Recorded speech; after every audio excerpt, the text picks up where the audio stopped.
is Azira Azlin binti Rohimi. Let me read the biography from Miss Azira.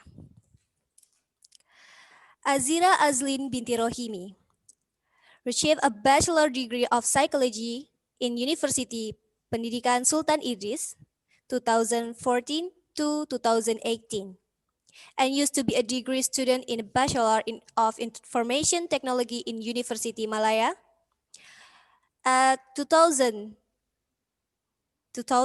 and 2013. Before pursuing her study in psychology, she is a matriculation graduate from Palang Matriculation College.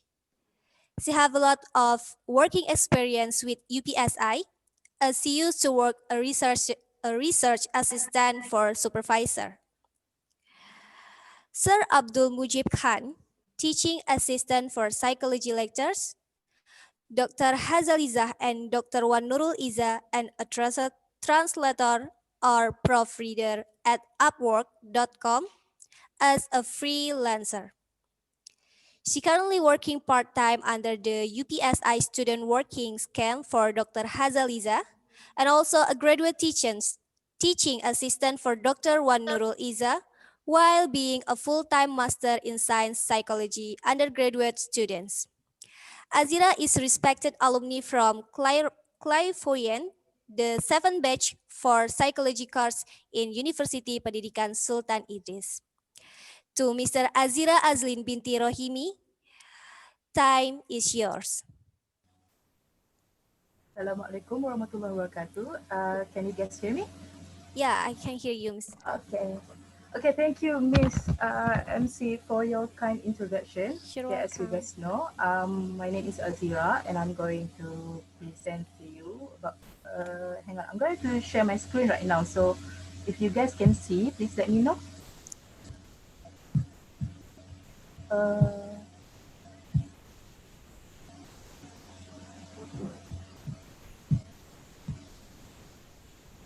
can you guys see my screen? Yeah, already. Okay. Okay.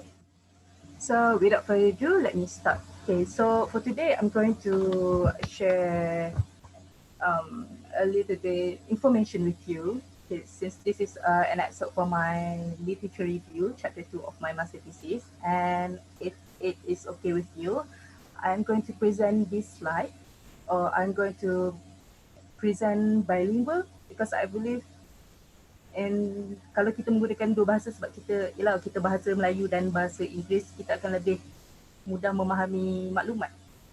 Yeah. So, okay. So for this topic, I would like to start by posing to you guys untuk tanyakan kepada kita semua, anda semua, tentang satu soalan. How prone are we to compare ourselves with what we see online? Seperti yang kita sudah tahu, di zaman sekarang ada banyak teknologi semakin rancak. We have this technological advancement that pretty much every one of us is already owning smartphones, and we need to do a lot of stuff with the existence of the internet. So by using the internet, we are prone to see so many people also on the internet without even having the need to get to know them personally. So based on that, how prone do you think we are prone to compare ourselves with what you see online? So in order for us to answer this question, I would like to go to bit by bit of this question, and let's start by the first aspect of this question, which is the comparing ourselves. So in order for us to understand what exactly is comparing ourselves, let's revisit one of the most well-known, most popular theory in the social psychology field, which is the social comparison theory. This theory was first postulated by Festinger in 1954. Okay, this theory, according to him, he defined it as a means of self-exploration in which people intend to gain an accurate evaluation of the self, and thus they compare themselves to similar or dissimilar others. And also, when being human, we have this tendency when being presented by information relating to other people, in which we tend to relate that information to ourselves in order to know where we are positioned. Okay, so in summary, secara kesimpulannya, apa yang kita boleh simpulkan daripada social comparison theory is we make social comparison ni, dia akan terjadi when we need to assess ourselves in order to know where our position is in life. Maknanya kita nak tahu kedudukan kita di mana. Are we in front of people? Are we in behind of people? Are we just sama-sama setara je dengan orang lain ataupun tidak? Okay, so in that theory, first thing dia ada sebut, dia ada mention he postulated 9 hypotheses, but I'm not going to dive into that because it will be so long. Okay, but in summary, they have 3 directions of comparison in which we have upwards, lateral, and downwards. Okay, kita akan compare ke atas, kita akan compare setara ataupun kita akan compare ke bawah. Kalau kita compare ke atas, kita akan lihat fokus pada orang-orang yang ada mempunyai kelebihan daripada kita. Someone who has better luck or better fortune, or someone who is in better condition than ourselves.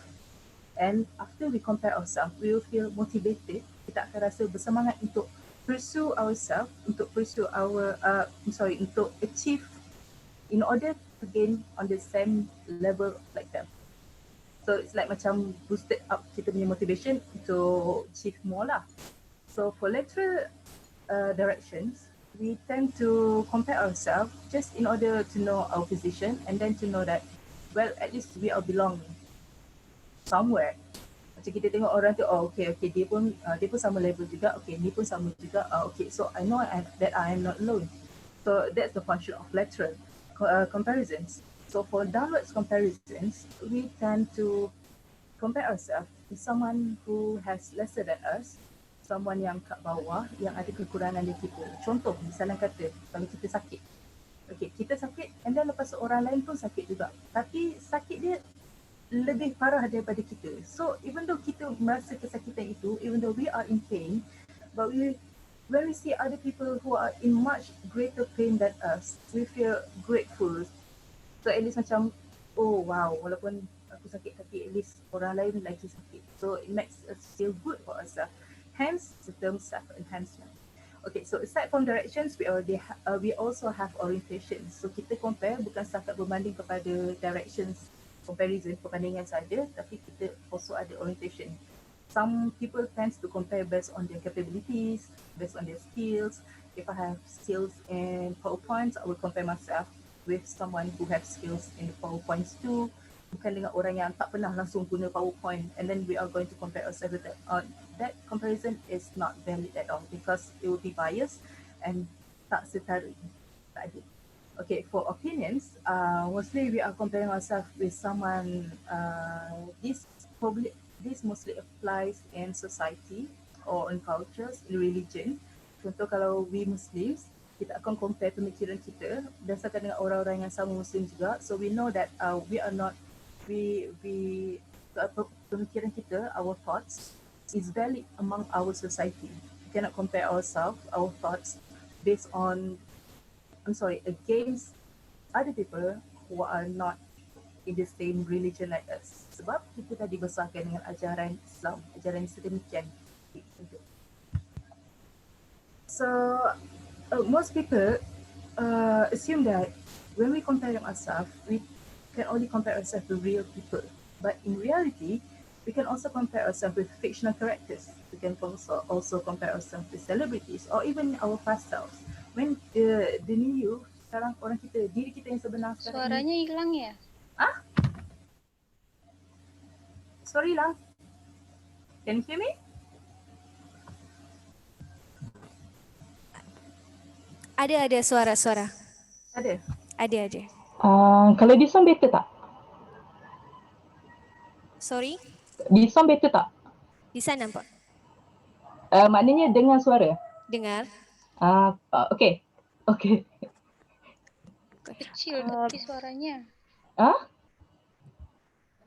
Mungkin boleh up the volume. Sekejap saya tukar mic sebab ada dua mic. Kalau this one, is it better? I think more better suara yang awal tadi. Yang awal tadi. Okay. I'm so sorry for the inconvenience. It's okay. Okay, can you hear me now?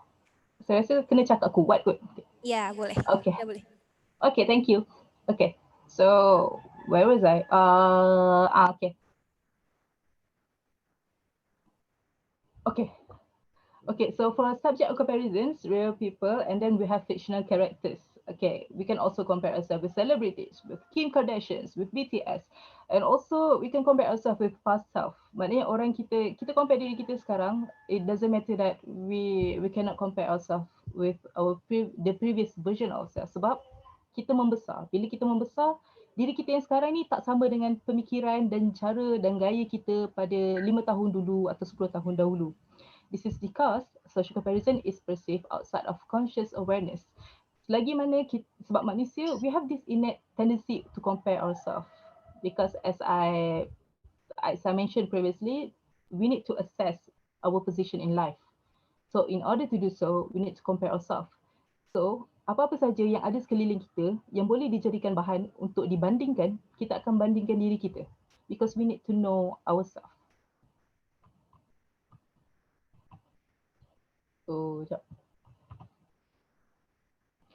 Okay, so for the effects of social comparison, of course there ada positif and negatif dan sama macam saudara Arif ada mention tadi dalam pembentangan beliau pagi tadi tentang smartphone addiction, smartphone. Okay, kalau smartphone macam yang saudara Arif cakap, smartphone kalau diguna secara moderately, it will be a good thing. It could help us to do a lot of things. But if we use smartphone excessively, it could lead to problems like nomophobia or even smartphone addiction. The same goes with social comparison. Okay, as you can see from the table below, upward comparison, if you use it wisely, moderately, it can create positive effects in which it can give you hopeful meaning about yourself and it can give you some inspiration. It can inspire you to achieve more, to do something to better your life. But if you compare yourself excessively, it could lead you to feel dissatisfied with your life, with you as a whole, and it could also create a feeling of jealousy and envious towards other people, which is unhealthy. Same goes with the downward comparison. Kalau positif, kita akan rasa bersyukur. Tapi kalau negatif, terlalu banyak sangat pandang rendah pada orang lain, kita akan rasa macam riak dan takbur dan akan memandang rendah pada orang yang kurang daripada kita, which is not a good thing also. Okay, so tadi kita dah masuk pada social comparison, and now we're moving towards the social media aspect of that question. Okay, here I stated the facts, the statistical data of social media penetration in both countries. I'm just stating the data here, bukan untuk perbandingan, tapi just untuk kita sama-sama tengok, so we know about the social media penetration in our countries.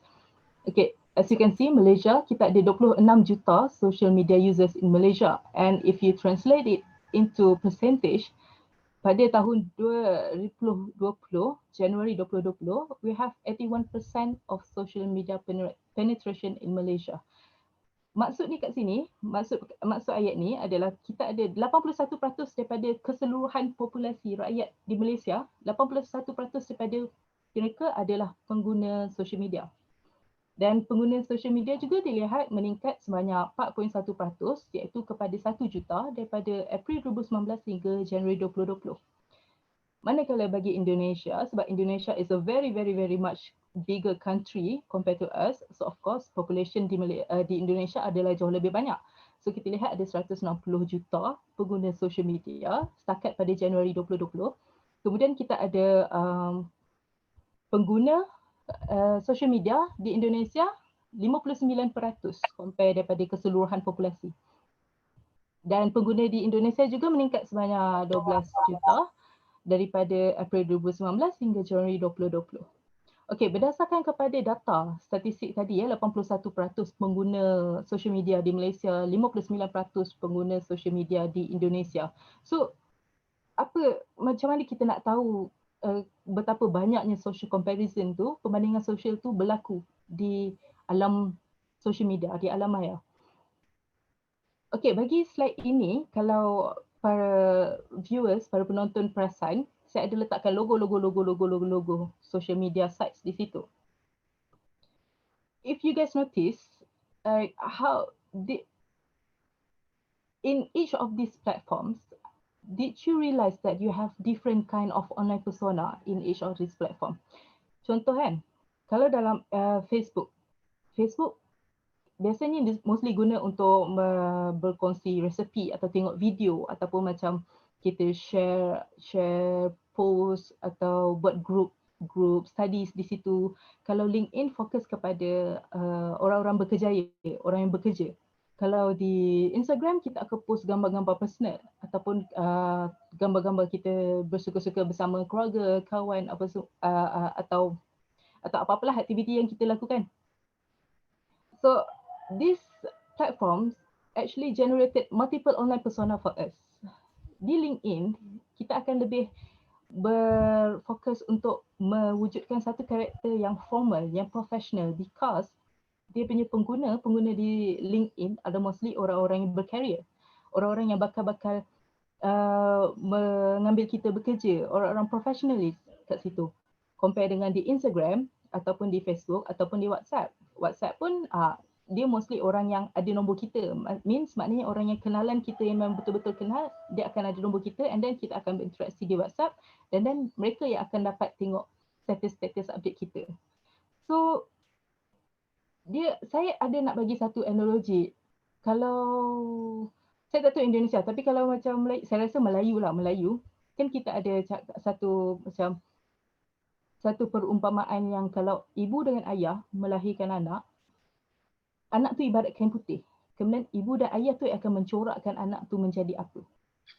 I think the same analogy applies here because we create the time that we sign up a social media account, and then we're the one who is responsible 100% on creating that account to mold it into becoming what we want it to be, which is to represent ourselves. But technically, they are not ourselves. I mean, this online persona, they're only one aspect of ourselves. Tapi bukan diri kita yang 100%.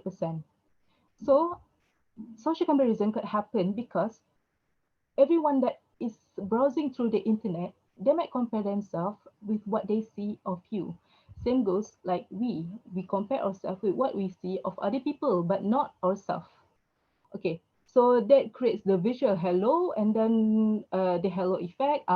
That basically presents the halo effect, which is what we see online at the first glance. I mean, kita tak kenal orang tu siapa, tapi sebab kita tengok dia punya account and then kita assume dan dia macam ni. So halo effect is quite strong in social media.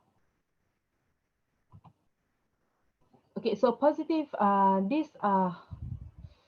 because my study is related to social media social media addiction, social comparison, and also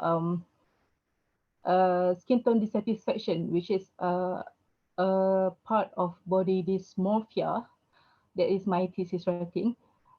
So these are the findings that I found when I'm doing my literature review, and the scope here, of course, only related to body image concern. But I also read some other researchers that have studied significant relationships between upwards comparisons or downward comparison with social media use.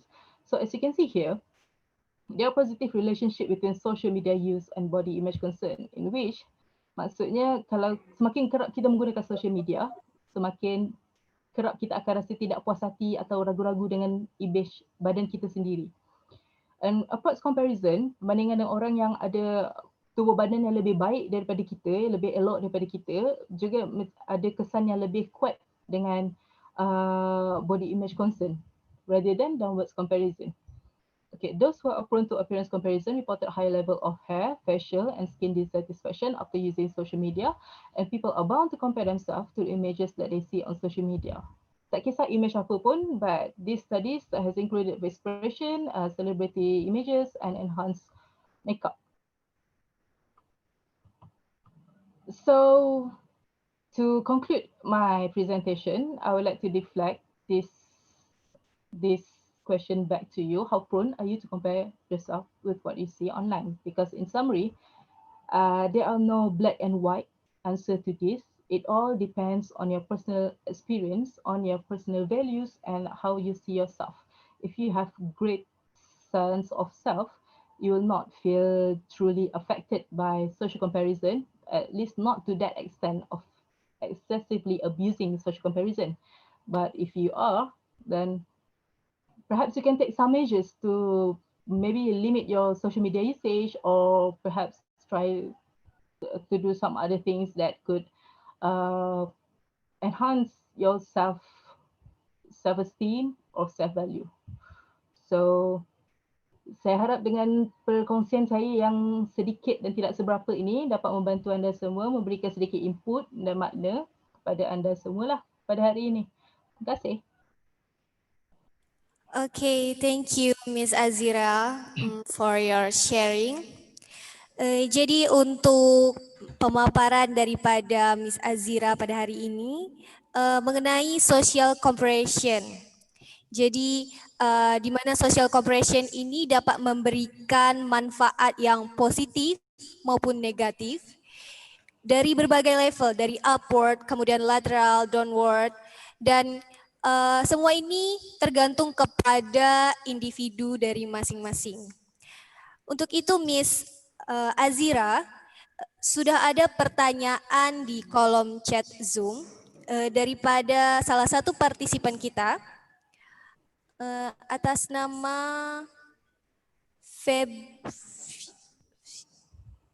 Febri.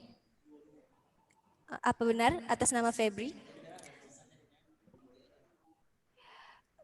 Febri Adliansyah. Oke, Febri Adliansyah. Febri bertanya, pertanyaannya saya bacakan.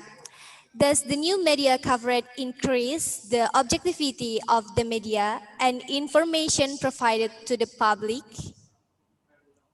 Okay, terima kasih saudara-saudari Febri atas soalan tersebut. Okay, does the media coverage increase the objectivity of media information provided?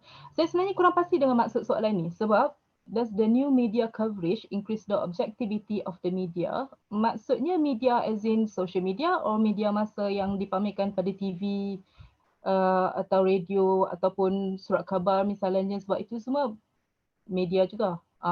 Okay. Social media. Liputan social media.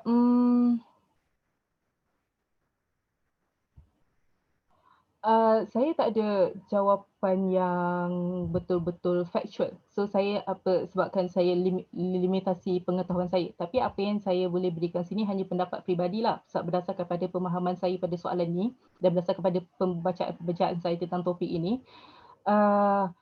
Liputan social media meningkatkan objektiviti media dan informasi provided in public. Kita social media walaupun sebenarnya dikontrol oleh segala maklumat yang kita post melalui social media dikontrol oleh provider social media, betul? Sebab tu ada restriction macam in case kalau kita terpost sesuatu yang maksud dia macam terlalu kasar atau terlalu ni, ada strict guidelines untuk kita post subjek-subjek tertentu.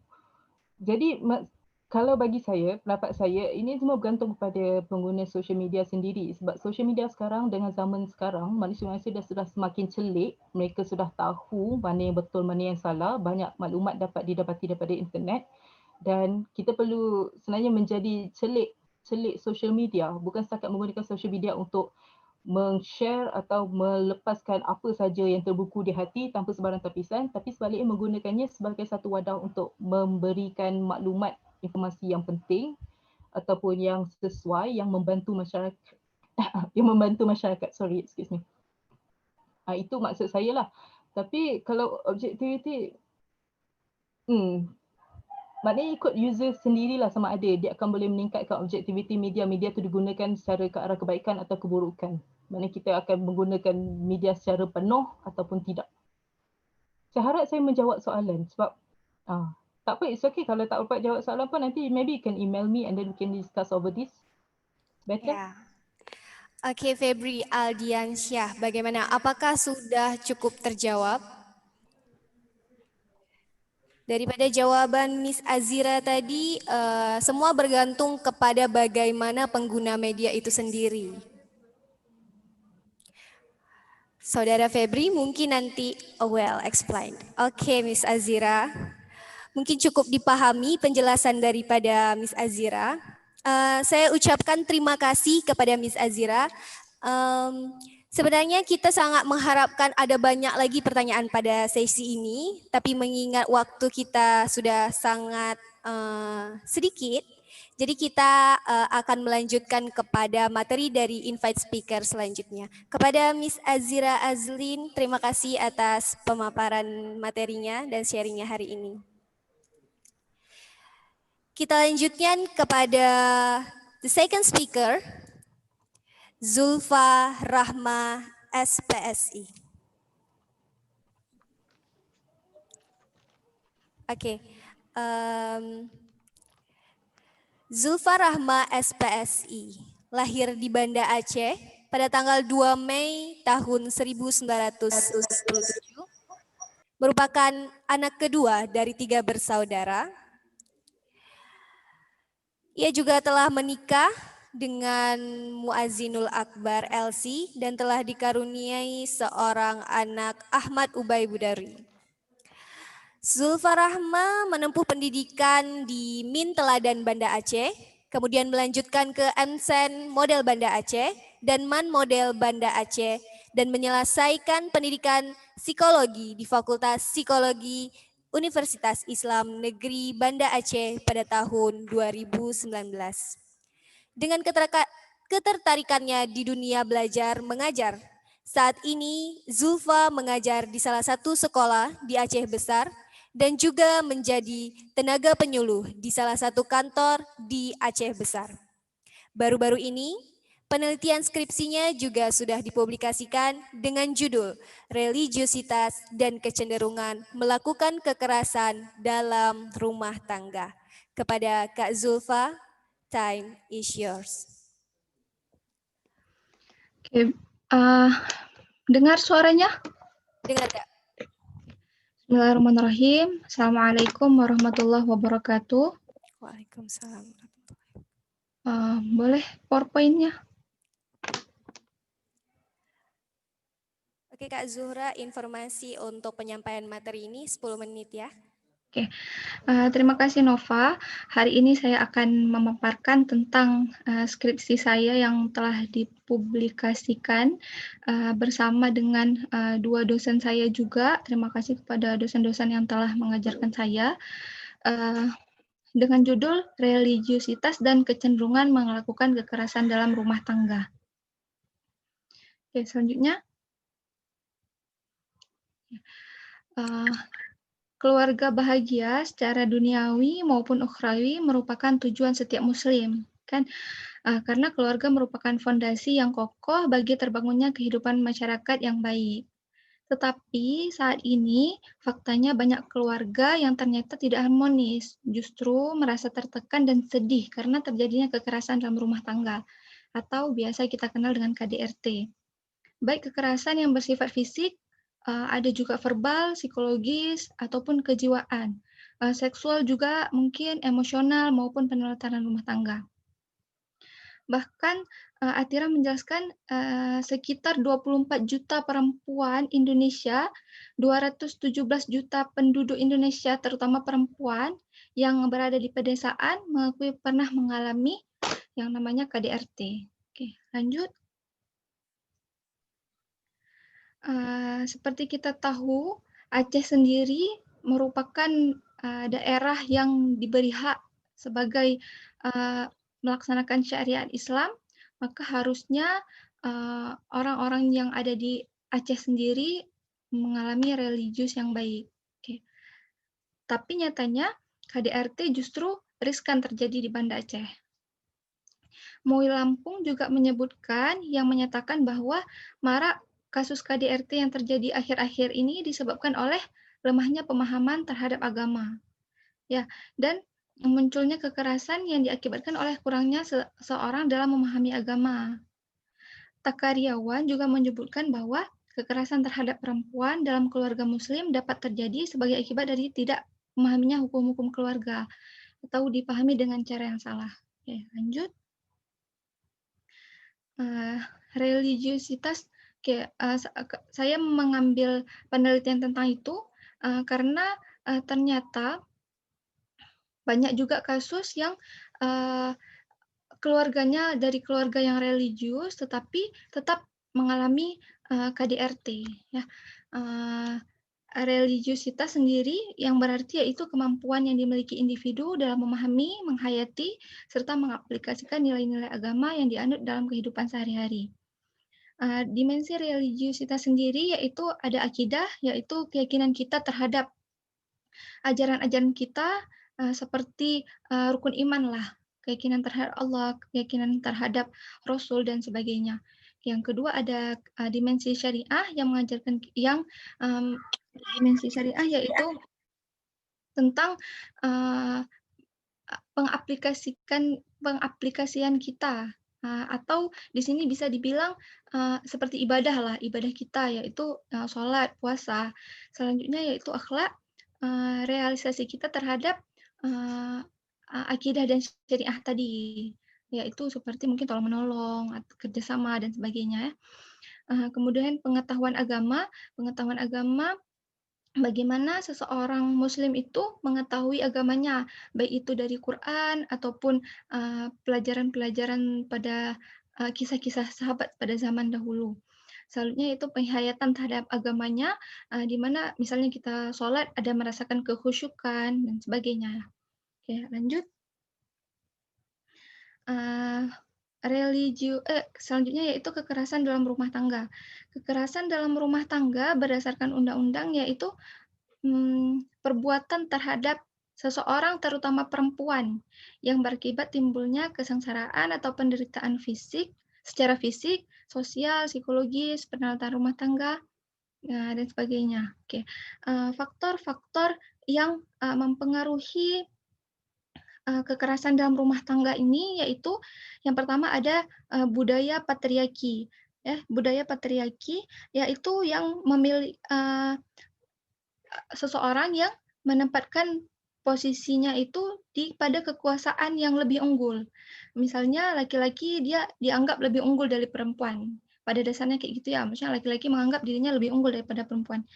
Itulah salah satu yang menyebabkan KDRT. Yang selanjutnya, yang kedua, pandangan atau pelabelan negatif yang merugikan. Misalnya laki-laki kasar, laki-laki yang perkasa, itu juga menimbulkan kekerasan dalam rumah tangga. Selanjutnya yaitu interpretasi agama yang tidak sesuai dengan universal agama ya. Inilah yang berkaitan dengan religiusitas tadi.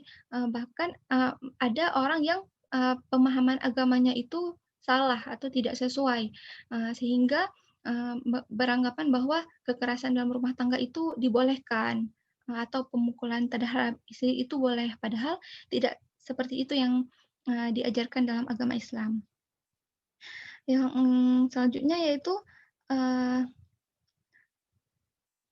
adanya legitimasi masyarakat dan menjadi bagian dari budaya.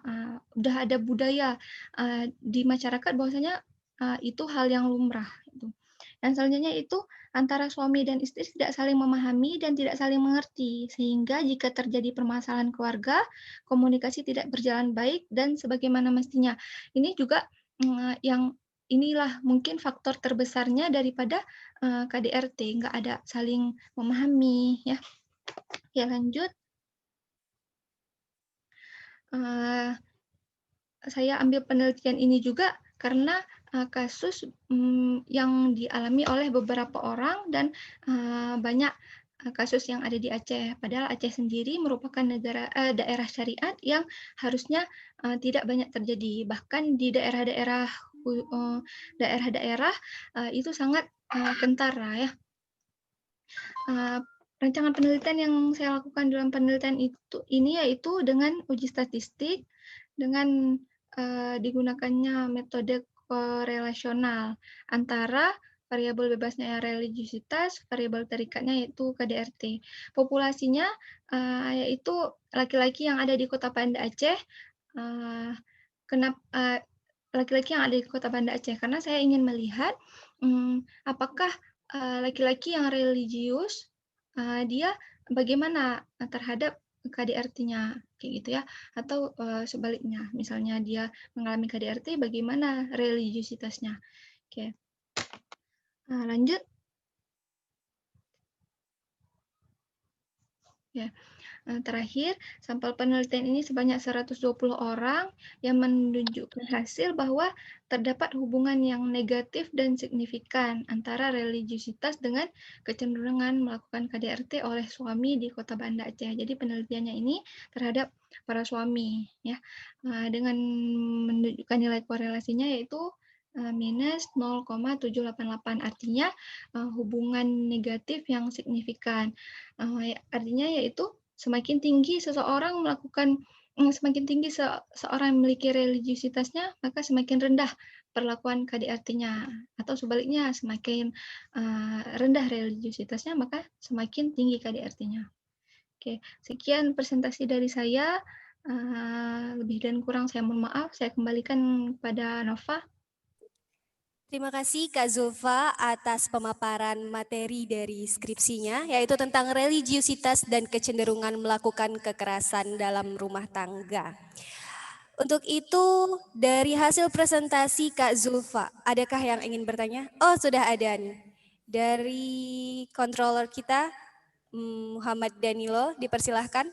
Mau chat atau directly? Langsung aja. Oke, boleh. Silakan. Oke, baik. Bismillahirrahmanirrahim. Assalamualaikum warahmatullahi wabarakatuh. Sebelumnya, perkenalkan nama saya Muhammad Danilo. Saat ini saya tercatat sebagai mahasiswa Fakultas Psikologi UIN Araniri Banda Aceh. Ya, terkait penelitian yang sudah dijelaskan oleh Kak Zulfa sangat menarik sekali ya, yaitu mengenai religiusitas dan kecenderungan melakukan kekerasan dalam rumah tangga. Nah, jadi tadi di awal-awal penelitian saya sempat udah menduga hipotesis nih bahwasanya masa sih orang dengan melakukan religiusitas itu bisa melakukan KDRT, ternyata hasilnya tidak ada sama sekali di hasil penelitian Kak Zulfa. Nah, yang menjadi pertanyaan saya sebenarnya apa sih yang melatar belakangi Kak Zulfa untuk tertarik dalam melihat penelitian ini? Maksudnya fenomena-fenomena terdekat apa yang Kak Zulfa rasakan gitu sehingga untuk Kak Zulfa ingin meneliti religiusitas ini. Terima kasih. Wassalamualaikum warahmatullahi wabarakatuh. Oke, Waalaikumsalam warahmatullahi wabarakatuh. Jadi kemarin waktu saya penelitian, saya mewawancarai beberapa orang dan salah satunya yaitu ada di P2 TP2A. Nah, jadi di situ dijelaskan satu kasus yang kompleks, bahwasanya ada pasangan suami istri yang melakukan kekerasan sehingga sampai ya kepada P2 TP2A, dan si suami sendiri dan si istri sendiri mengakui, maksudnya mereka mengakui, si istri mengakui bahwasanya suaminya itu orang yang religius kayak gitu ya, dari segi pakaian juga, dari segi dan dari segi yang lainnya juga pengetahuan agama kayak gitu. Tapi nyatanya dia melakukan KDRT gitu kan. Habis itu banyak juga kita dapati kasus tengku-tengku di pedesaan-pedesaan yang ketika kita tanyai kepada orang-orang istrinya kayak gitu, mengalami hal tersebut. Yang harus digarisbawahi di sini, kekerasan itu bukan hanya kekerasan fisik, tetapi berupa kekerasan verbal juga termasuk ya, yang paling banyak terjadi kekerasan verbal. Bahkan penelantara rumah tangga juga tidak diberikan nafkah, itu juga termasuk dalam kekerasan sebenarnya. Nah, seperti itu. Danilo. Ya, berarti dari apa yang tadi Kak Zulfa jelaskan bahwasanya sebenarnya religiusitas ini bukan apa ya, bukan suatu kita judge bahwasanya untuk KDR, untuk orang melakukan KDRT itu tadi ya. Iya, maksudnya memang ada beberapa faktor yang mempengaruhi KDRT tadi, tapi religius, pemahaman agama yang salah ini salah satu faktor yang mempengaruhinya seperti itu. Siap. Terima kasih Kak Zulfa, luar biasa sekali. Terima kasih Danilo. Oke, terima kasih Kak Zulfa dan Bang Danilo. Untuk mungkin menambah pemahaman dari teman-teman UPSI dari Malaysia. Jadi pertanyaan dari Bang Danilo tadi ialah mengenai apa yang melatar belakangi Kak Zulfa melakukan penelitian. Alasannya tadi itu adalah Kak Zulfa sempat mendapatkan sebuah kasus di mana di Aceh, daerah yang merupakan daerah syariat, ketat dengan syariat Islam, tapi ternyata banyak kasus kekerasan dalam rumah tangga. Kemudian juga tadi Kak Zulfa sempat sampaikan banyak dilihat di lapangan, di desa-desa bahwa tengku di sini dalam artian ustadz. Untuk teman-teman Malaysia ya. Kalau dalam bahasa Aceh kita kenal dengan tengku. Seperti itu. Mungkin seperti itu. Terima kasih untuk Kak Zulfa untuk sesi ini, Bang Danilo juga. Kita lanjutkan kepada invite speaker kita yang terakhir. The last invite speaker for this session is from Ms. Maulida Santi Yusuf, SPSI, Bachelor Psychology, MED. Ya, halo. Bisa dengar? Ya, bisa didengar. Oke. Boleh Ibu mau langsung atau gimana? Iya, boleh langsung Oke, boleh. Tampilkan slide-nya.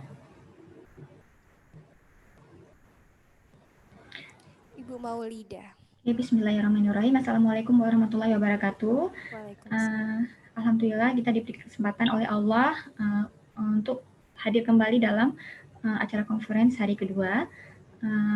Terima kasih saya ucapkan kepada panitia yang telah memberikan saya kesempatan untuk ikut dalam conference ini, khususnya kepada penasihat conference yaitu Ibu Ida Fitria. Salam hormat saya untuk lecture UPSI, terutama untuk Dr. Hazaliza, dan untuk dosen-dosen saya dulu di Aceh, yaitu seperti Pak Hari dan Bu Nuke, dan teman-teman saya yang sekarang sudah menjadi dosen, yaitu Ibu Rizka, juga yang lainnya. Oke, saya lanjut aja ya. Bismillahirrahmanirrahim. Saya kali ini ingin berbagi hasil penelitian saya tentang how parenting style affecting the parenting satisfaction among working mothers in Malaysia. Oke, next. Berdasarkan data yang saya dapatkan pada tahun 2019, itu di Amerika, sekitar 32% pekerja wanita itu adalah seorang ibu. Sedangkan di Malaysia, 39,2% dari pekerja masyarakat Malaysia adalah seorang wanita. Di Indonesia sendiri pada tahun 2019, jumlah wanita yang masuk ke dunia kerja itu mencapai proporsi 38,5%. Oke, next. Nah, sejarah wanita yang bekerja. Sebenarnya tren wanita yang bekerja ini bukan hanya baru-baru saja ya. Ini sudah terjadi sejak dulu. Ummul Mukminin Siti Khadijah radhiyallahu anhu sendiri adalah seorang wanita karir. Dia adalah pebisnis yang sukses. Dia melakukan ekspor impor dari Yaman ke Syria, dan tidak jauh berbeda dengan wanita sekarang yang bekerja untuk mensupport ekonomi keluarga. Siti Khadijah radhiyallahu anhu juga memberikan sebagian besar dari hasil bisnis dia itu untuk mensupport dakwah Nabi Muhammad SAW. Begitu juga dengan Aisyah radhiyallahu anhu, beliau juga pernah turun ke medan perang untuk ikut berperang. Jadi itu bukan sesuatu hal yang baru sebenarnya dalam Islam ya. Next. Nah, hal-hal apa saja sih yang mendorong ibu itu untuk bekerja? Itu antara lain untuk mensupport ekonomi keluarga, kemudian untuk aktualisasi diri, untuk mengembangkan bakat, kemudian karena tingginya tingkat pendidikan wanita pada zaman sekarang, dan life satisfaction, dan untuk mengisi waktu luang.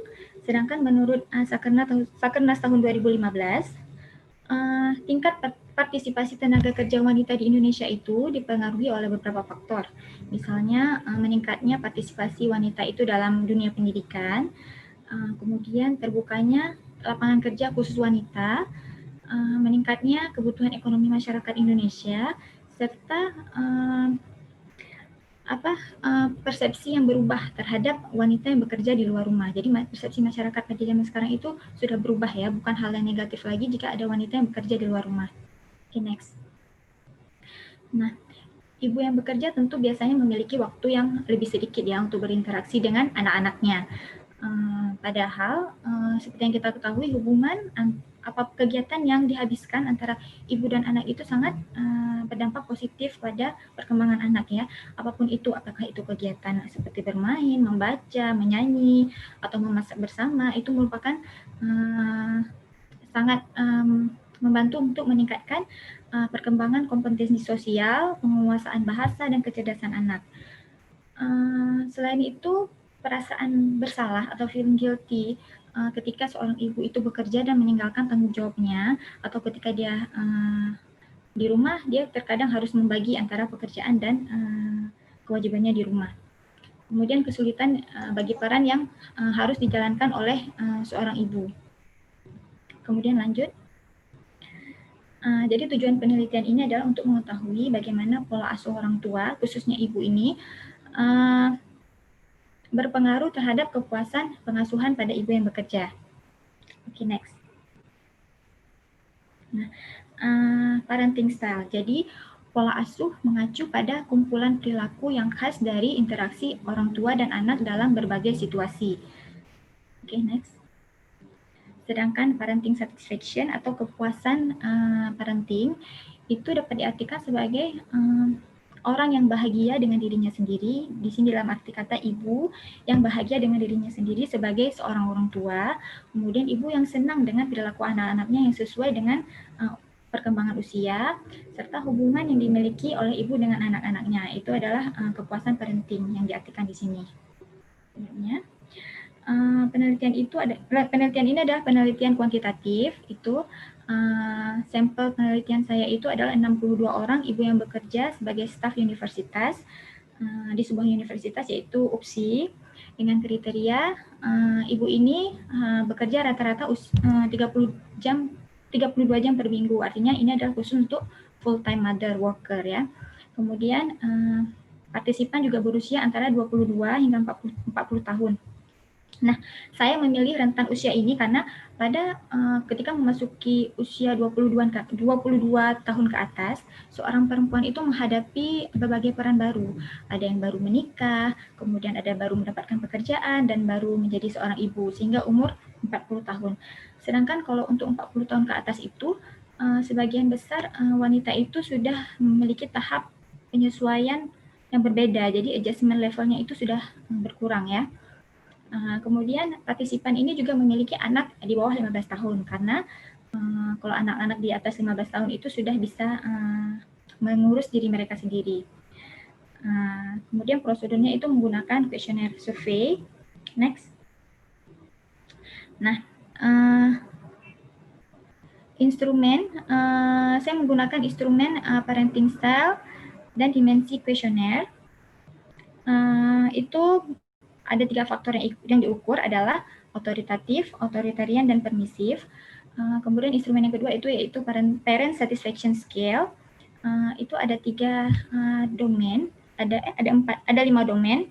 Itu spouse support, kemudian hubungan ibu dan anak, kemudian parent performance, kontrol dan disiplin pasangan, serta general satisfaction. Next. Nah, hasil dari penelitian ini adalah yang pertama, sebagian besar ibu yang bekerja memiliki tingkat kepuasan parenting pada level medium. Dan mayoritas ibu yang bekerja menerapkan pola asuh otoritatif. Sedangkan yang ketiga itu hasil dari penelitian ini yaitu gaya pengasuhan otoritatif ternyata mengarah pada tingginya kepuasan dalam hubungan anak dan orang tua, serta disiplin dan kontrol pasangan, serta general satisfaction. Oke, next.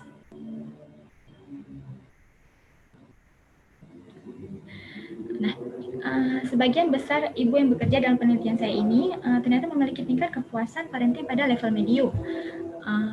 Ini sesuai dengan penemuan oleh Singh pada tahun 2019, yaitu meskipun ibu yang bekerja dia memiliki keterbatasan waktu sama anak, tapi karena dia memiliki income sendiri, dia dapat memenuhi kebutuhan anak-anaknya, yaitu memberikan pendidikan yang baik serta nutrisi yang baik untuk anak-anaknya, sehingga ini mungkin akan meningkatkan kepuasan, akan menutupi sedikit ketidakpuasan dia dalam karena keterbatasan waktu tadi gitu, sehingga tingkat kepuasan parentingnya itu agak tinggi.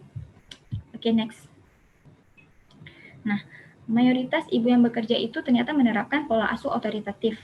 Ya, ibu yang bekerja itu cenderung lebih berwibawa dan kurang otoriter serta kurang permisif karena mereka mendorong anak-anak mereka untuk lebih mandiri karena menyesuaikan dengan keadaan mereka.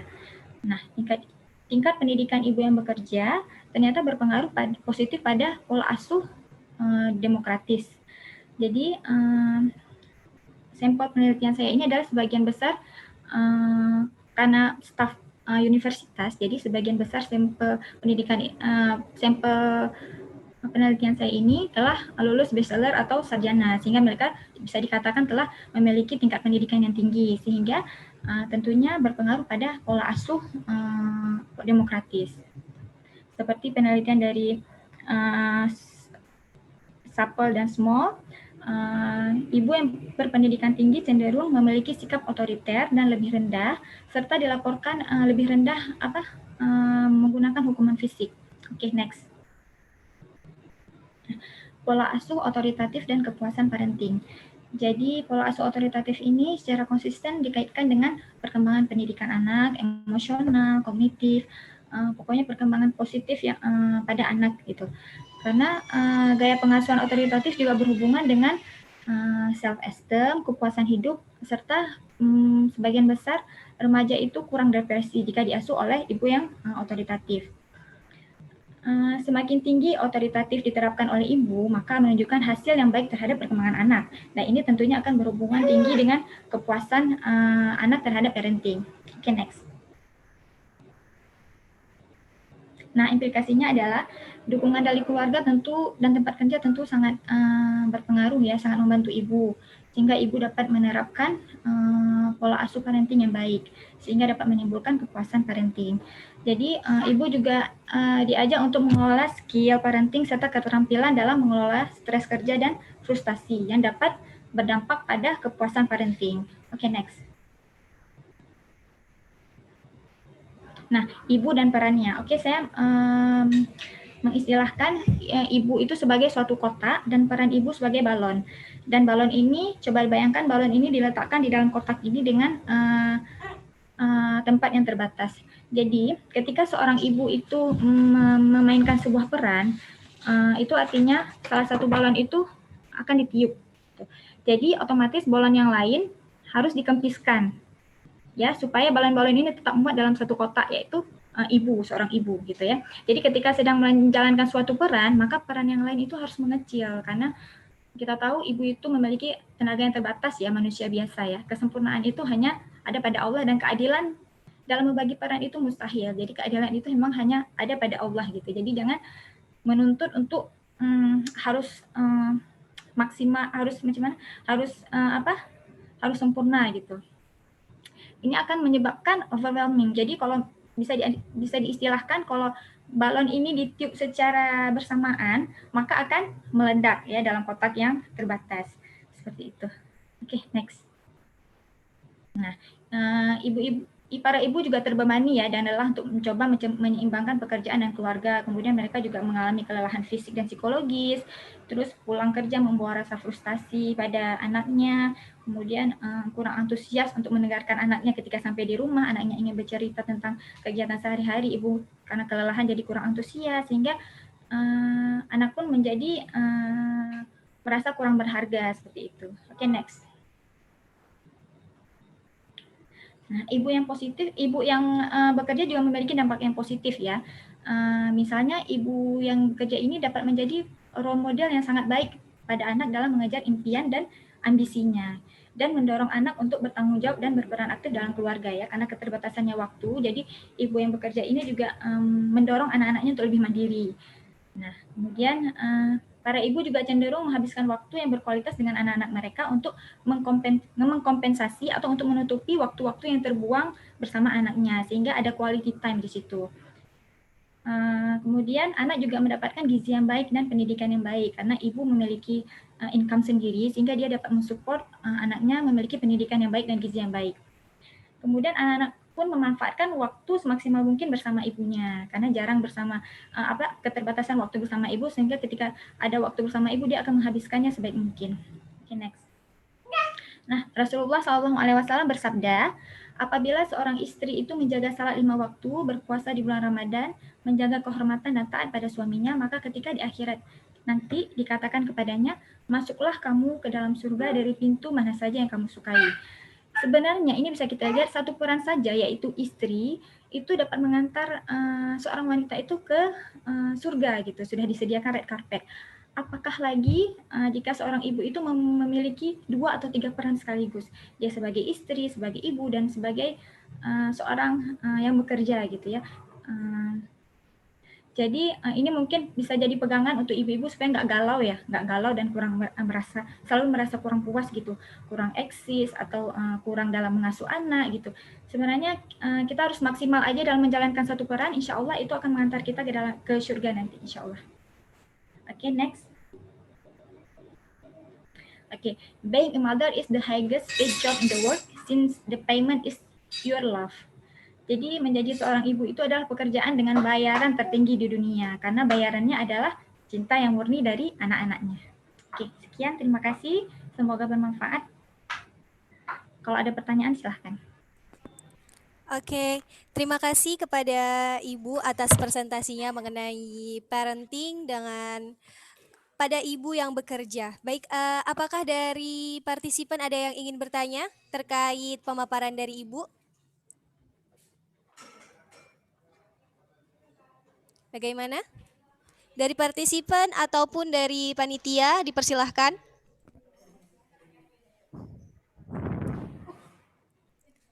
Belum ada tanggapan ya?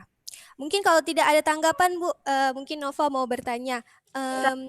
Kalau tadi Ibu ada menjelaskan tentang bahwa seorang ibu yang bekerja ini juga justru dapat memberikan dampak yang positif bagi pola asuh yang diberikan. Sebagaimana tadi yang dijelaskan bahwa ketika seorang ibu ini bekerja di luar, otomatis ibu ini mendapatkan lebih banyak stimulus, pengalaman, dan segala macamnya yang kemudian bisa diaplikasikan dalam memberikan pendidikan kepada anaknya. Jadi apakah memang lebih dominan bagi ibu yang bekerja itu dalam penelitian Ibu ini pola asuh yang otoriter tadi, Bu? Apakah memang itu yang lebih tinggi, lebih signifikan? Jadi dalam penelitian saya ini sebagian besar ibu yang bekerja ini memiliki pola asuh yang otoritatif, ya. Jadi demokratif ya, otoritatif. Jadi sebagian besar ini mungkin karena dipengaruhi oleh pendidikan tadi. Jadi dan juga pendapatan dan sebagainya. Oh, jadi lebih ke demokratif ya, Bu? Iya, otoritatif. Oke. Mungkin itu saja, Bu, dari saya. Partisipan juga mungkin sudah sangat jelas Ibu paparkan mengenai presentasi hari ini. Terima kasih banyak, Bu, atas waktunya dan pengetahuannya untuk kita. Oke, sama-sama. Assalamualaikum warahmatullahi wabarakatuh. It will be the last speaker in this session. That's all the presentation from our invited speaker. Hopefully, we can get a lot of benefit, knowledge, and also experiences for our research in the future. The next agenda is announcement of abstract and presenter award. It will be delivered by our advisor of this event, Ibu Ida Fitria, SPSI MSc. Time is yours. Bismillahirrahmanirrahim. Assalamualaikum warahmatullahi wabarakatuh. Waalaikumsalam warahmatullahi wabarakatuh. Alhamdulillah, we are already at the end of the event. I don't want to take more time because it's really close to Zuhur now. Well, I would like to announce 2 classifications of best of the best today. There were, as information, there were 6 reviewers who had judged this selection with 2 classifications. First classification is about best of abstract, and the second classification is best presenters. Well, for the first classification, best abstract, the nominations are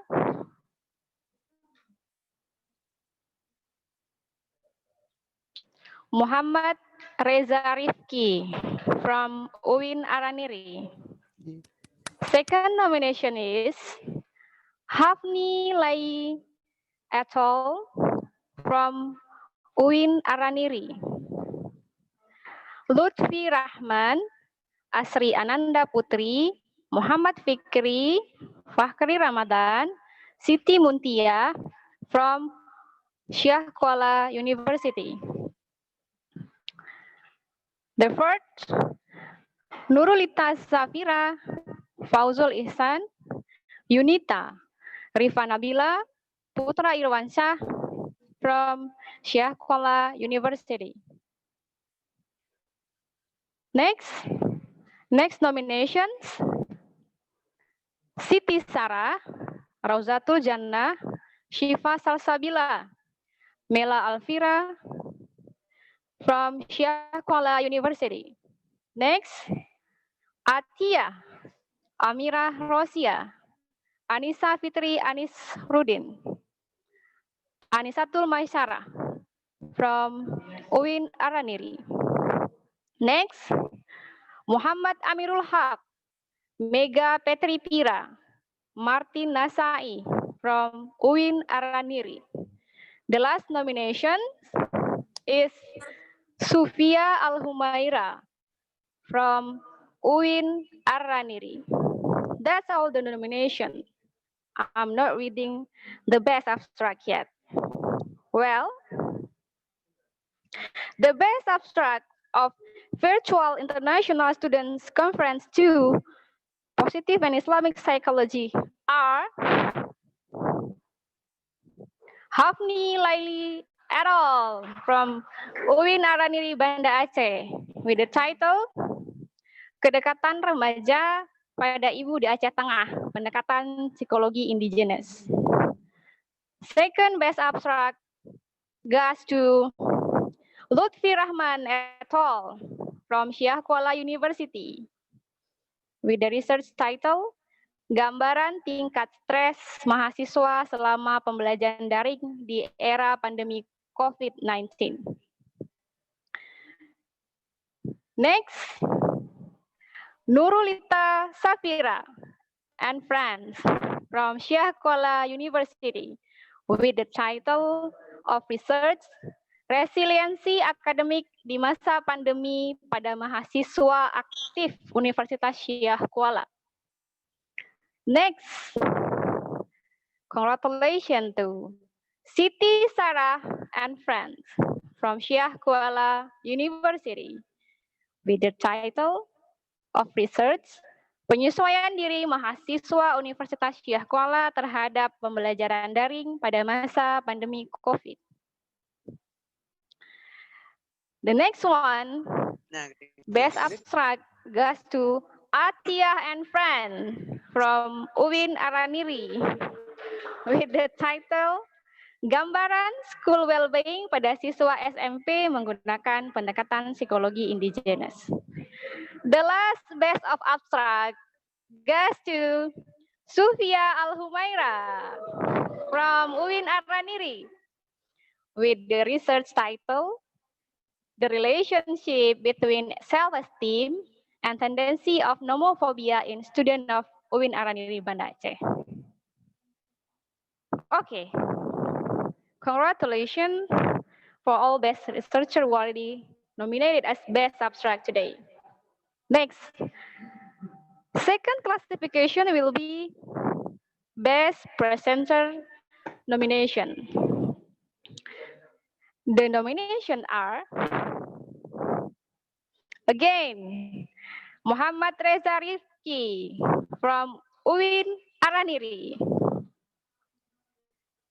Nurfaiza binti Zakaria from UPSI Malaysia, Nurul Jannah binti Nasruddin from UPSI Malaysia, Fitrah Nabila Dista from Universitas Serambi Mekah, Banda Aceh, Raudatul Jannah from UIN Araniri, Janai Chandra Rao from UPSI Malaysia, Utari Febrina from UIN Araniri, Rini Rizki, Riyazo Jannah, Rizki Prahmana from UIN Araniri, Farhah from UIN Araniri, Nuke Yuliandari from Syekh Kuala University, Hendra Kurniawan from Mercu Buana University, Indri Kesumaningrum from Mercu Buana University. The last nominations goes to Khairun Nisa from UIN Araniri. The best presenter of Virtual International Students Conference 2, Positive and Islamic Psychology are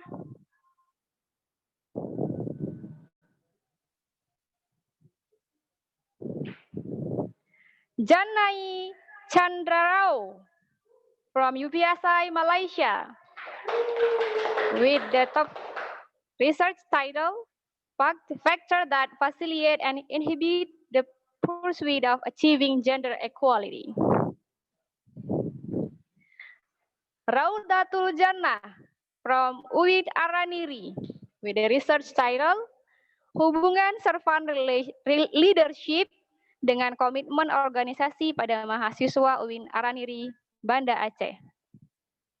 Next, Fitra Nabila Dista from Universitas Serambi Mekah, Banda Aceh with the research title, Strategi Pendidik dalam mengajarkan berpikir logis dan simbolik untuk anak usia 5-6 tahun saat COVID-19. Next, Nurul Jannah binti Nasruddin from UPSI with the research title, Let Your Fitra Shine. Next, Nur Faiza binti Zakaria from UPSI with the research title, The Psychological Well-Being of Elderly Citizens from the Islamic Perspective. The last best presenters goes to M. Reza Rizki from UIN Araniri with the research title, Hubungan Self-Esteem and Happiness pada Remaja Merokok di Kota Banda Aceh. Congratulations for all best researchers who are already nominated as best presenter and best abstract. Thank you. That's all from me. See you in the next student conference. Assalamualaikum warahmatullahi wabarakatuh. Congratulations for all the best abstract and best presenter today. And thank you for Ibu Ida Fitria for the announcement. For all the participants, please open your camera. Kita akan segera melakukan dokumentasi kegiatan. All the participants, open your camera.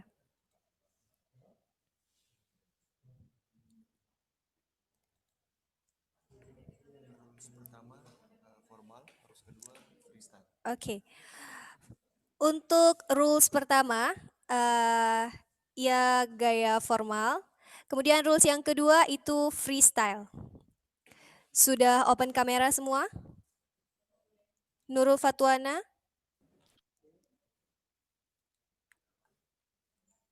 Syifa Zulhiza? Oke. Formal style? Sampai sudah dibilang selesai baru nanti masuk ke freestyle ya. Oke. Setelah instruksi selesai dari saya, baru kita masuk ke sesi freestyle. 1, 2, 3. 1, 2, 3. 1, 2, 3. 1, 2, 3. 1, 2, 3. Okay. Okay. Freestyle session.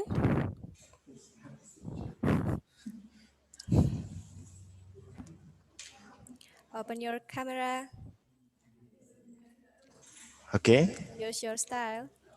1, 2, 3.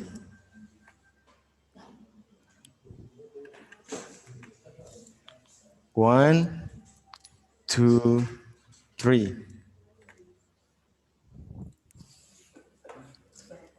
1, 2, 3. 1, 2, 3. 1, 2, 3. Okay, thank you very much. Okay. Thank you all the participants for your participation. Check.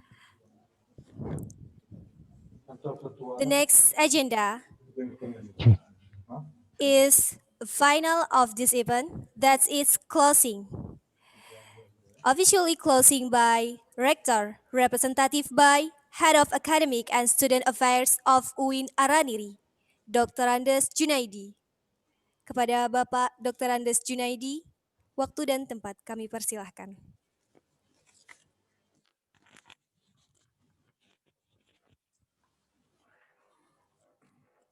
Assalamualaikum warahmatullahi wabarakatuh. Alhamdulillahilladzi khalaqal insana fi ahsani taqwim. Asyhadu an la ilaha illallah wahdahu la syarika lah. Wa asyhadu anna sayyidana Muhammadan abduhu wa rasuluh amma ba'du. Puji syukur, mari kita sama-sama panjatkan kehadirat Allah Subhanahu wa taala. Oh ya, Allah yang senantiasa memberikan kesehatan dan kesempatan bagi kita bersama.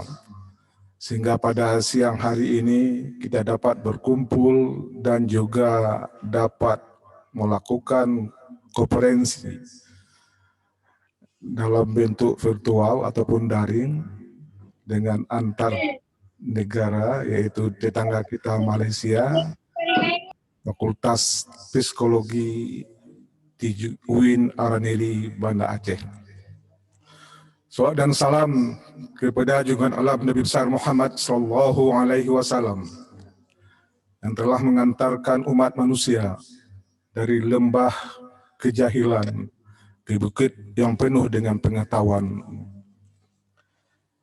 Yang kami hormati Bapak Profesor Abdul Rahim bin Razali selaku Dekan Fakultas Psikologi di UPSI Malaysia, dan juga yang kami hormati seluruh jajarannya, yang kami hormati Ibu Dekan Psikologi Fakultas Psikologi UIN Araniri Banda Aceh, Dr. Selami Mahmud MA, dan seluruh jajarannya, para wadek, para kedua prodi, dan juga ke seluruh mahasiswa-mahasiswanya. Yang kami hormati juga keynote speaker dan juga presenter, dan yang kami cintai anak-anak kami baik yang dari UIN Araniri, Fakultas Psikologinya, dan juga mahasiswa dari Malaysia. Dan juga kami tidak lupa mengucapkan penghormatan kepada seluruh panitia, sehingga dengan berkat perjuangan dan jerih payahnya juga dengan tanpa lelah, kegiatan seminar ataupun konferensi yang kedua ini yang untuk tahun ini diadakan di UIN Araniri, Aceh, Indonesia, dan juga kepada anak-anak kami yang kami cintai. Saya sebagai pribadi merasa senang dan bahagia dapat bersama pada pertemuan ini untuk melakukan kegiatan penutupan kegiatan student konferensi yang kedua ini. Sebelumnya kami menyampaikan ucapan salam dari Rektor UIN Araniri, yang sebenarnya Bapak Rektor sangat antusias untuk mengikuti acara ini. Namun karena ada acara lain di Jakarta di Kementerian Agama yang tidak mungkin dia tidak mengikuti, sehingga terpaksa kegiatan seminar konferensi ataupun konferensi student ini yang kedua ini tidak dapat diikuti. Hadirin yang berbahagia, anak-anak kami baik dari kedua universitas ini, tujuan kita mengadakan konferensi ini, student konferensi ini adalah antara lain untuk, yang intinya sebenarnya adalah untuk peningkatan sumber daya manusianya. Dan ini merupakan wadah dari mahasiswa dan juga bisa jadi sebagai wadah para dosen-dosen di psikologi untuk mengembangkan karirnya, baik untuk pengkajian tentang psikologi dan juga penelitian psikologi itu sendiri. Baik yang bersifat psikologi yang Islam dan juga psikologi yang bersifat umum. Makanya kegiatan ini yang kita lakukan ini merupakan tahun kedua enggak silap saya, karena dia di sini adalah konferensi yang kedua. Kita adakan 2 hari, sehingga nantinya para mahasiswa kita dari kedua lembaga tersebut nantinya akan menjadi mahasiswa yang akan siap pakai. Karena adik-adik kita saling mengetahui pada zaman sekarang ini, pada zona 4.0 ini, zaman teknologi sekarang ini, kalau kita tidak siap pakai, baik dari segi ilmunya dan juga kompetensi lainnya, nantinya kita akan tidak bisa bersaing, terutama sekali ya pada tingkat ASEAN. Dan bahkan kita mengetahui persaingan ke depan itu semakin berat. Jadi bukan saja pada tingkat ASEAN, bahkan juga tingkat dunia. Jadi ya pengalaman, pengetahuan yang didapati pada acara konferensi ini ya kami mengharapkan, terutama sekali pada adik-adik mahasiswa-mahasiswi ini, semua ilmu-ilmu yang didapati dari hasil seminar ini ya akan bisa dimanfaatkan. Dan ini akan dapat mengembangkan kompetensi adik-adik sendiri dalam rangka menghadapi tantangan zaman ke depan ini. Jadi dari tadinya mungkin beberapa 2 hari ini, dari narasumber yang sudah adik-adik ikuti, itu banyak ilmu-ilmu yang dapat mengembangkan pengetahuan dan kompetensi adik-adik nantinya sebagai bekal untuk terjun ke lapangannya. Bagaimana menghadapi ya kehidupan masyarakat zaman modern. Tentunya dalam menghadapi kehidupan modern itu banyak manusia barangkali ya yang perlu diberikan bimbingan, diberikan ya arahan-arahan secara psikologis, apalagi dengan nilai-nilai yang bersifat Islami. Jadi ini merupakan suatu nilai tambah bagi adik-adik di sini. Karena di dalam menuntut ilmu khususnya di psikologi kedua lembaga ini yang bersifat Islami, itu pendekatan secara Islami itu ya nilai-nilai yang tinggi yang dapat mempengaruhi jiwa-jiwa manusia dan juga untuk mengatasi problema-problema kehidupan masyarakat di zaman modern ini. Kita melihat ya di negara-negara yang maju sekarang, baik Jerman umpamanya, dia sudah banyak dan yang masuk Islam, karena di sana ada nilai-nilai Islamnya. Yang nilai-nilai Islam ini sebenarnya ya sesuai dengan kodrat manusia itu sendiri. Yang adik-adik sudah mempelajari tentang kejiwaan manusia. Makanya kami mengharapkan kegiatan ini adik-adik yang terima ilmu-ilmu dari para dosen-dosen psikologi kedua negara tersebut dan juga pihak-pihak lainnya agar dapat adik-adik manfaatkan, akan dapat adik-adik pergunakan di dalam kehidupan adik-adik dan juga akan bisa meningkatkan kompetensi adik-adik nantinya. Bapak dan Ibu-ibu yang berbahagia, juga kami mengharapkan kita baik secara lembaga, kedua lembaga ini ya harus kita mengembangkan diri, menyesuaikan dengan perkembangan zaman, dan juga adik-adik harus mengembangkan diri. Tidak cukup apa yang diterima di kelas, juga ya melalui konferensi-konferensi seperti ini dan juga penelitian-penelitian nantinya itu akan dapat mengembangkan diri adik-adik. Dan juga kami mengharapkan kita jangan cepat puas. Apa yang kita raih sekarang ini jangan puas hanya sekedar itu. Sebab sebagaimana saya katakan tadi, ke depan itu tantangannya ya sangat besar sekali dan kompleks.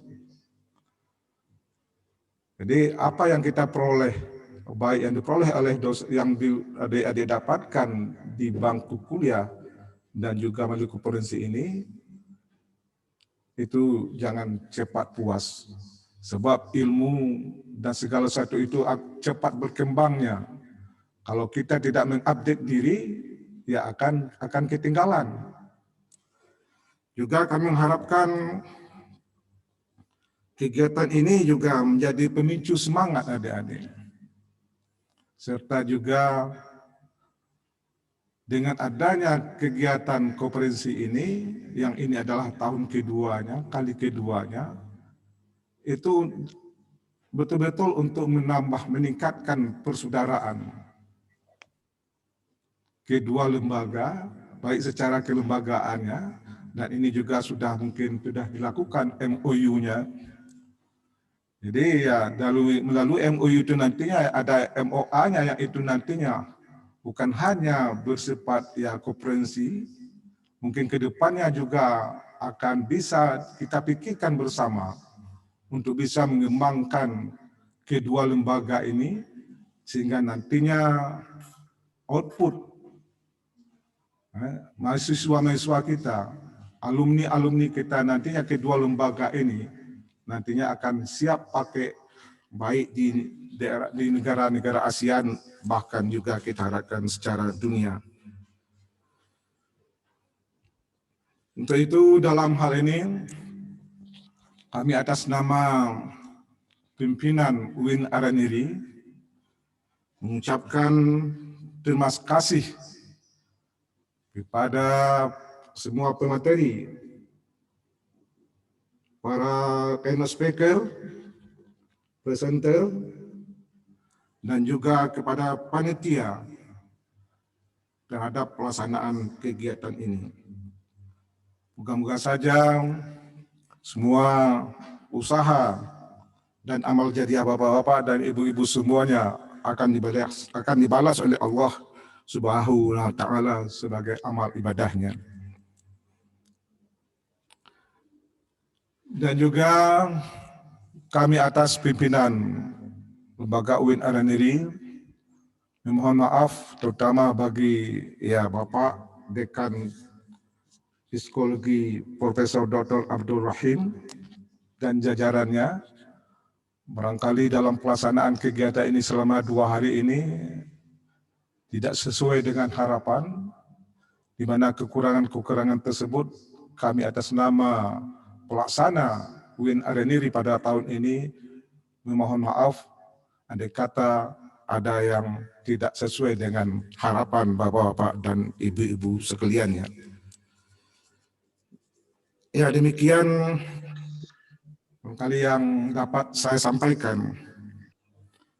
Sambil memohon ridha Allah Subhanahu wa taala sembari mengucapkan alhamdulillahirabbil alamin, acara konferensi student konferensi 2 dengan resmi kita tutup.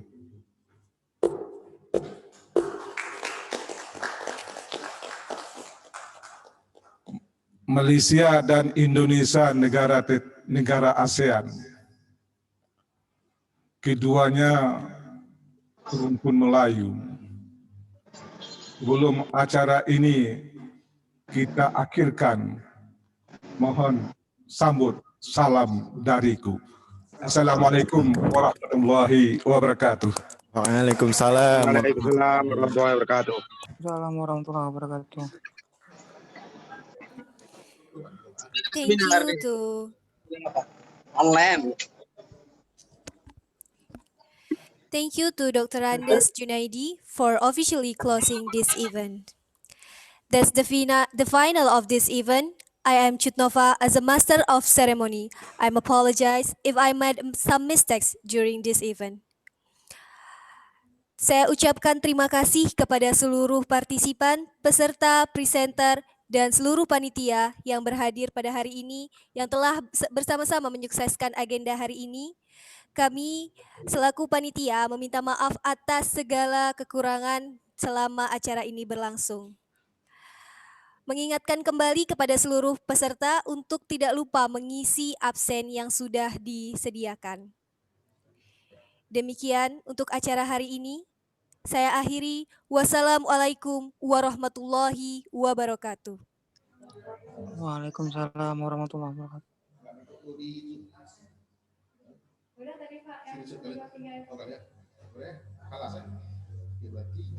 Sekarang kita foto dengan Pak dulu. Pak. Udah. Yuk kita foto dengan Pak.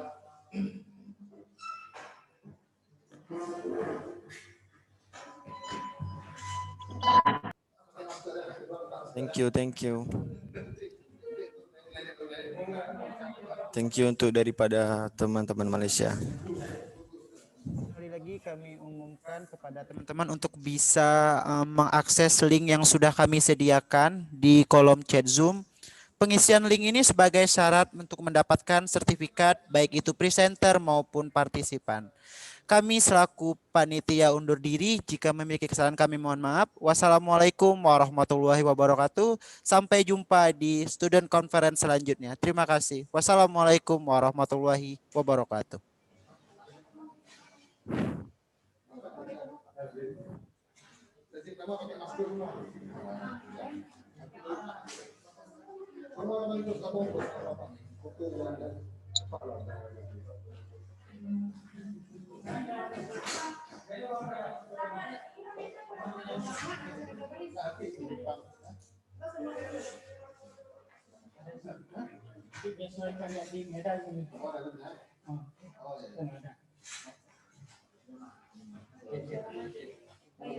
Supaya tambah.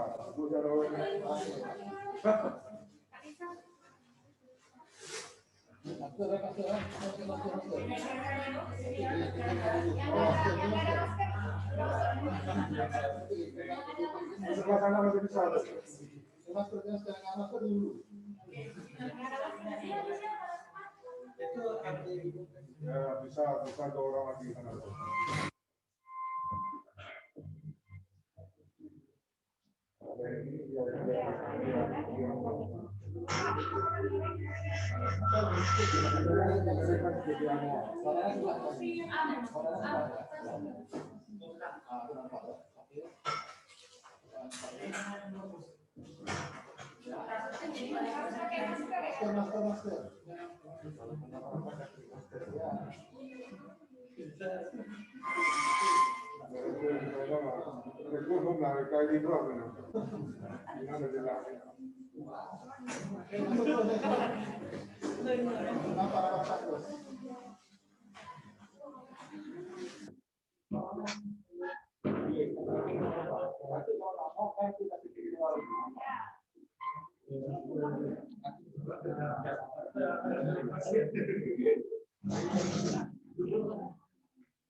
Yang ada masker yang dipublish ya. Yang tidak ada masker jangan dipublish. Yang dipublish itu yang ada masker ya. Itu nanti dipanggil di depan oleh Bu. Oh boleh Bu. Yuk panitia foto pindah lagi. Udah mulai sungkan kan?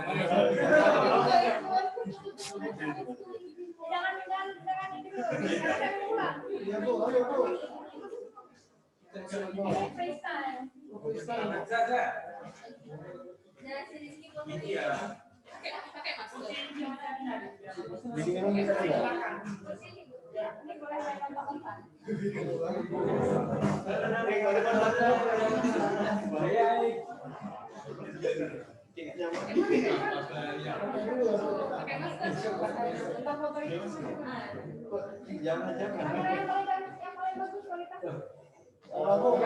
Kami Xiaomi agak ini Bu.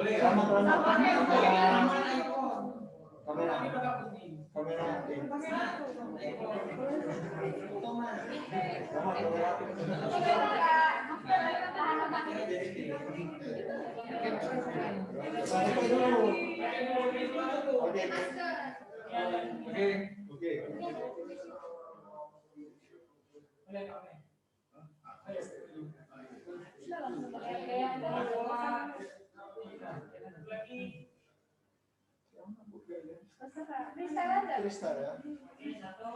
C2. Oh iya, C. Siapa dua?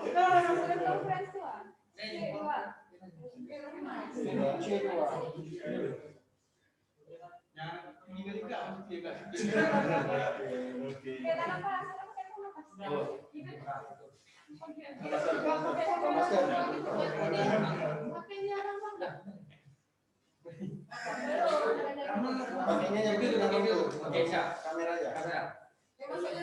Masuk Rahmat. Mana? Oke,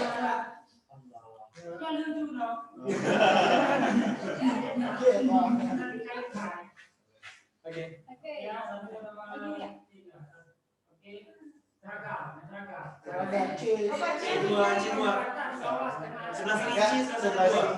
kanan 2. Ya, 2 lebih baik.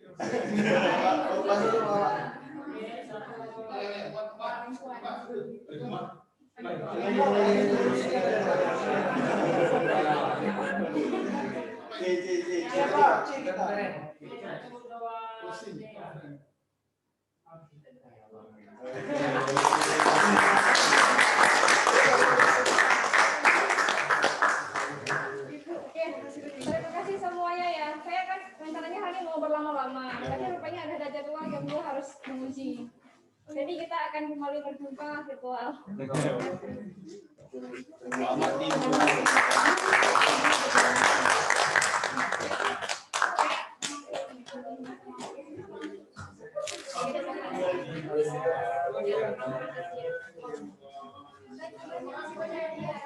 Bu, terima kasih semua ilmunya sudah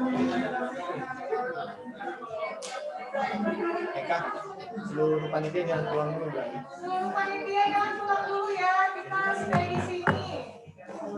Mau evaluasi diplomasi yang bersama?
Halo, cek.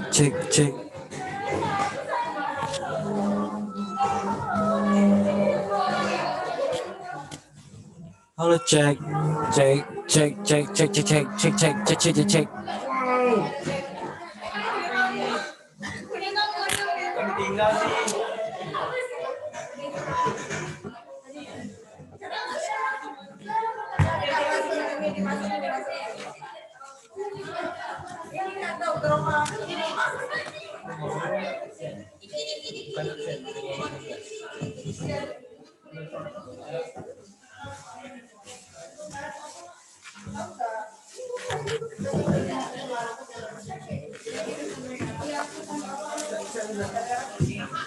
Orangnya sebar di sana, ya kan? Udah, sampai situ ya.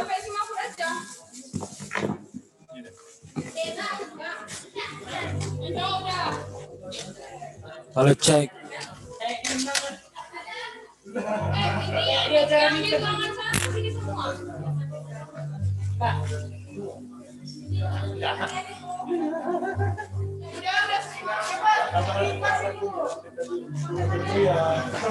Bang, tenda biru bang. Bang, tenda biru. Tenda biru.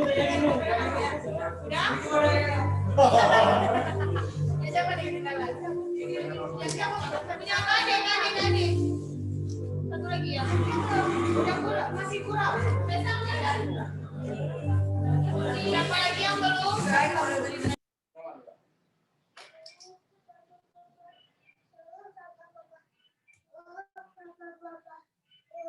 Mama kasih.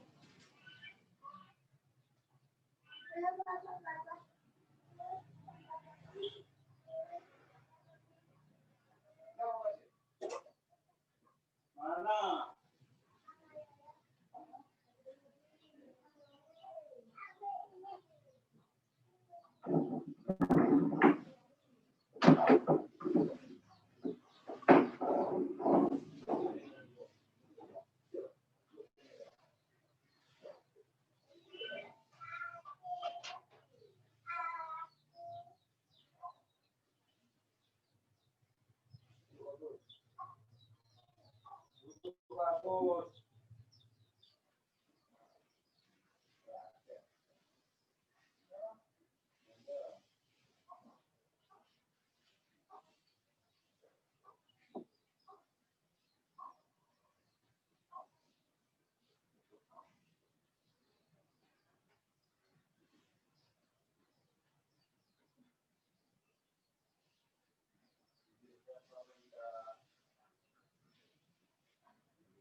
Kepada peserta sudah bisa keluar karena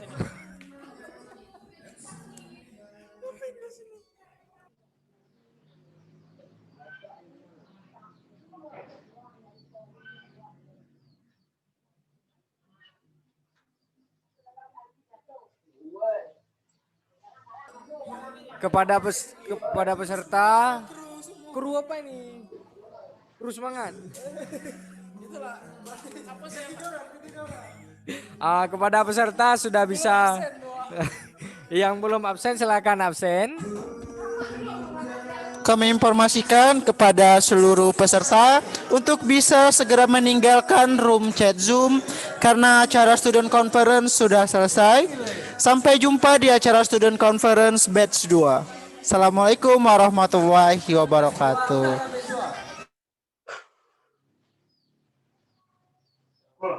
Sekali lagi kami informasikan kepada peserta sudah bisa meninggalkan room chat Zoom.